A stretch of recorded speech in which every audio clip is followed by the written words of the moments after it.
Okay, so first off, to find the limiting reagent, we're going to have to convert to moles. And the limiting reagent is just the reactant that runs out first. So I found the molecular weight of iron. I just Googled it. If your teacher wants you to use a specific periodic table from your book or text, then just use that. But see here, so I multiplied the grams of Fe by the moles of Fe over the molar weight in order to cancel out the grams, so I end up with moles. So this reaction, we have 2.990 moles of iron. And I did the same thing over here with chlorine gas, and it's important that you make sure that the molar weight here is for 2 atoms of chlorine, not 1, because it's Cl2. So I convert this also to moles.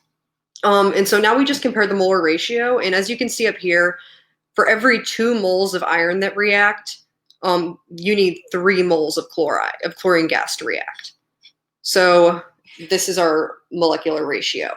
And so what I'm going to do is I'm going to plug in the amount that I got for Fe, and I'm going to cross multiply and see, okay, if I have 2.990 moles of iron, how many moles of chlorine gas do I need to react completely?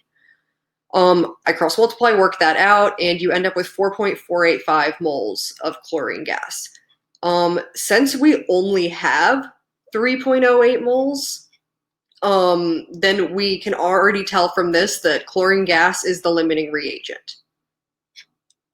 So for the next part, since we know that chlorine's the limiting reagent and we're looking for the maximum amount of product that can be formed, so the limiting reagent, since that one runs out first, that basically just means that you can figure out the amount of moles that you're going to have of product based on the amount of limiting reagent you actually have.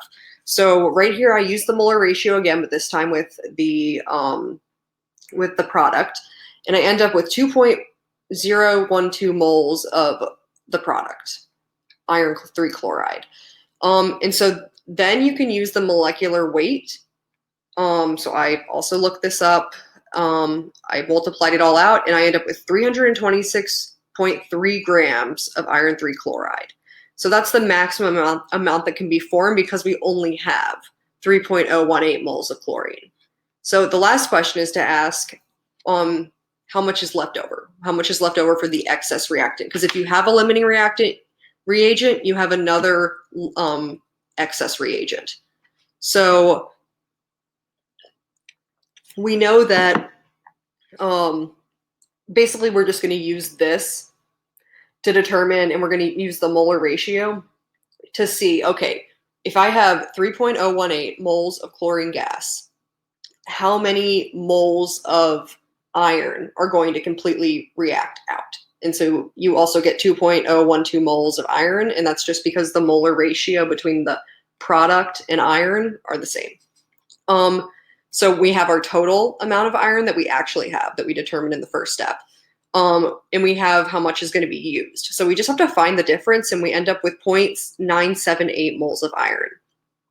So that's how much we have as an excess reactant.